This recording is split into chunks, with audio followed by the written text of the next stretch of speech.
स्कूली बच्चों के साथ जमीन पर बैठकर खाना खाते दिखे योगी के मंत्री। कन्नौज पुलिस कमिश्नर का पद छोड़कर राजनीति में आकर सीधे समाज कल्याण मंत्री बनने वाले असीम अरुण पुलिस विभाग में रहकर जन सेवा के लिए अक्सर मीडिया की सुर्खियों में बने रहा करते थे। राजनीति में आने के बाद भी वह लगातार मीडिया की सुर्खियों में बने हुए हैं।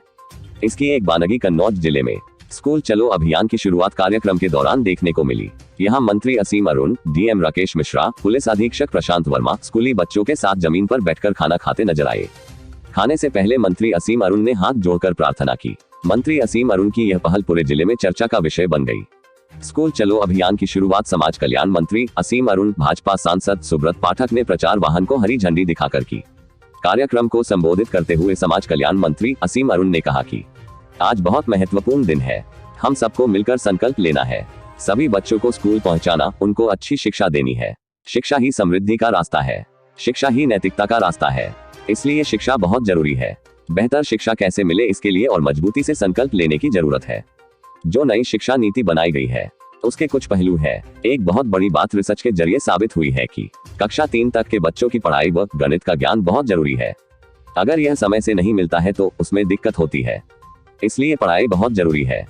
कैसे काम हो जिलाधिकारी महोदय, राकेश जी, एसपी साहब प्रशांत जी, सीडीओ साहब, उपस्थित हमारे सभी साथीगण, पीएसए मैडम, आज बड़ा महत्वपूर्ण दिन है क्योंकि हम लोग ये संकल्प ले रहे हैं कि हमको अपने सभी बच्चों को स्कूल में पहुंचाना है, अच्छी शिक्षा देना है। शिक्षा का महत्व अभी हम लोग ने सुना, आदरणीय योगी जी ने बताया कि शिक्षा ही समृद्धि का रास्ता है, शिक्षा ही नैतिकता का रास्ता है और इसके ऊपर शायद मुझे और प्रकाश डालने की जरूरत नहीं है कि शिक्षा बहुत जरूरी है, लेकिन कैसे इसको किया जाना है इसके ऊपर और मजबूती से संकल्प लेने की जरूरत है और हम सबको मिलकर के कार्य करने की जरूरत है।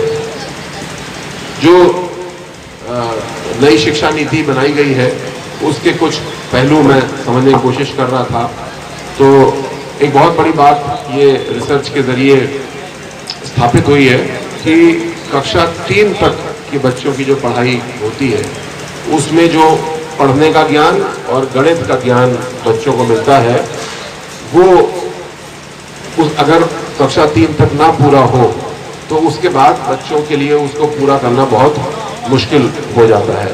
तो कक्षा 3 तक बच्चों का आना भी जरूरी है और बहुत ही अच्छी पढ़ाई भी जरूरी है अगर उनको आगे का रास्ता ठीक से तय करना है तो।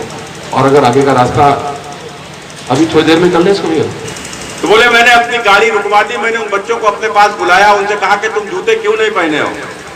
तो उन्होंने कहा कि हमारे पास में जूते हैं ही नहीं। तो जूते क्यों नहीं, बोले मेरे पिताजी ने जूते नहीं दिलाए, उन्होंने कहा था जब फसल कटेगी तब तुमको जूते दिलवा दूंगा। तो ये बात उनके मन में कहीं ना कहीं बैठ गई। उन्होंने उन बच्चों को जूते दिलाने का प्रयास किया। वो स्वाभिमानी बच्चे थे, उन्होंने मुख्यमंत्री जी से जूते नहीं लिए। तो बोले आज मैं उत्तर प्रदेश का मुख्यमंत्री बना हूं तो उत्तर प्रदेश के भीतर कोई भी बच्चा ऐसा ना रह जाए जिसके पास में जूते ना हो, जिसके पास में बस्ता ना हो। लेकिन इस प्रकार का एक संवेदनशील मुख्यमंत्री उत्तर प्रदेश को मिला है मित्रों। लेकिन क्या अकेले मुख्यमंत्री के प्रयास कर देने से सारे बच्चे पढ़ जाएंगे क्या?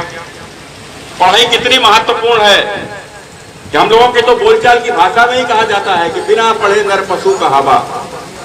बगैर पढ़े इंसान और पशुओं में कोई अंतर नहीं होता है, उसको जानकारी नहीं है। अगर हम पढ़ेंगे नहीं ना तो हम अपने